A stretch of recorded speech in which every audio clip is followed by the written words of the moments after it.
Today, I was supposed to be saying we're all finished, staging starting tomorrow, and everything is done. That's not true. We did a foundation inspection and we found that 6 feet of one wall didn't have a proper foundation on it. This could have been a nightmare, and in reality, it's 6 days and it's $15,000. While it's a hit to the margin, it is what it is. So we bought this house for $905,000. After that purchase, we had thought we're probably gonna put $300,000 to $350,000 into this. We did not. With this additional cost, we're coming in at $486,000 invested into this house. We stand to make roughly around $260,000, which unfortunately doesn't all go in my pocket, but it still is an amazing return on this property. Why don't we jump inside? We can show you where we spent some of this money, and you can see these finished spaces before staging gets done.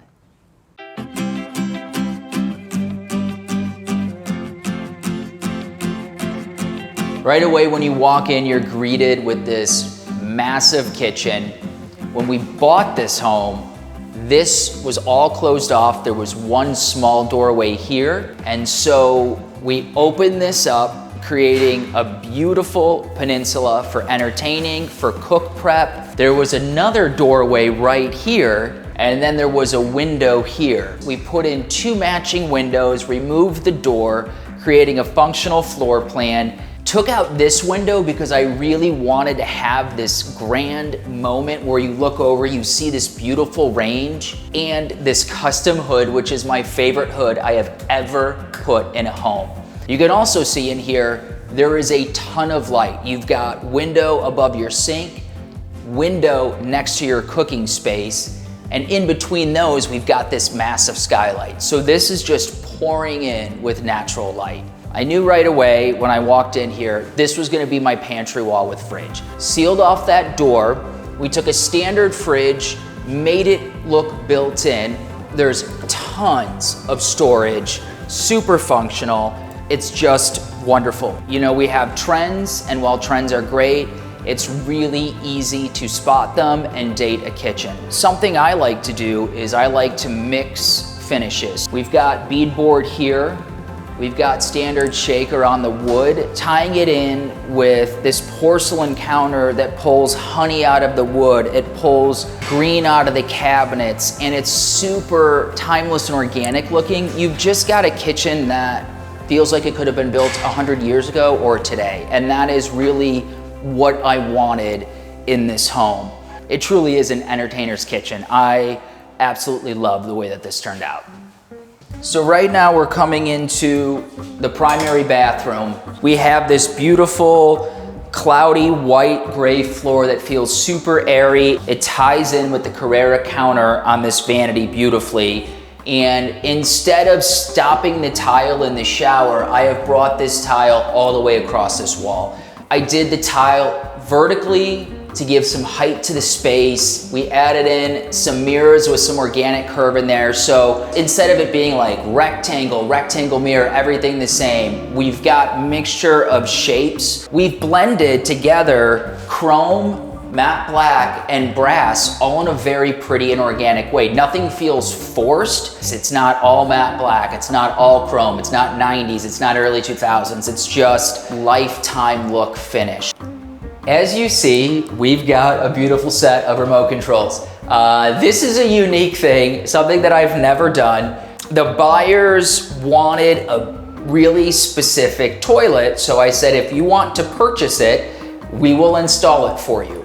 Design-wise, it's not necessarily what I would put in a space. I like something a little bit more classic, but when somebody says, hey, we'd like to put a $6,000 toilet in the home, I say, sure, I won't pay for it, but send it over and we'll install it. And so, here's a $6,000 toilet. We're actually walking into the bathroom that has my favorite vanity and tile color finish. Again, we went vertical. This house only has 8-foot ceilings. I wanted it to feel taller. We've wrapped the entire shower in this. So not only the walls, the ceiling as well. A detail that, again, not everybody does. It really adds a lot to the space. Because this is heavy, the vanity's dark, I decided the floor, super simple. There's nothing distracting about it. It's not patterned, it's not super textured. It just kind of fades away and allows these other elements to shine. This was an odd space when we purchased the home. It was an addition that's above the garage, but it felt a little disconnected because there was also this weird staircase on the outside. We took that out, just did a balcony, which is so much better. And then we built out the closet up here as well and got a full shower in here. Again, focusing on the finish. This tile work is beautiful. My tile guy is the most expensive trade that I have, but he is so worth it. It's wild to stand up here and look at this space and think about where we came from. When this home was purchased, you didn't have a front lawn. It was all overgrown trees. There was no beautiful fence, no sod, no planting.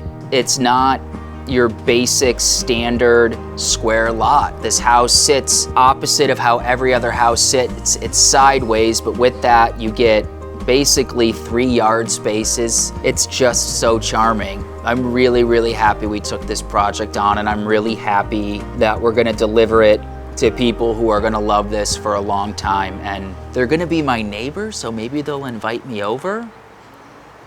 Hopefully they don't just text asking me for paint color, but maybe a glass of wine. So we'll see.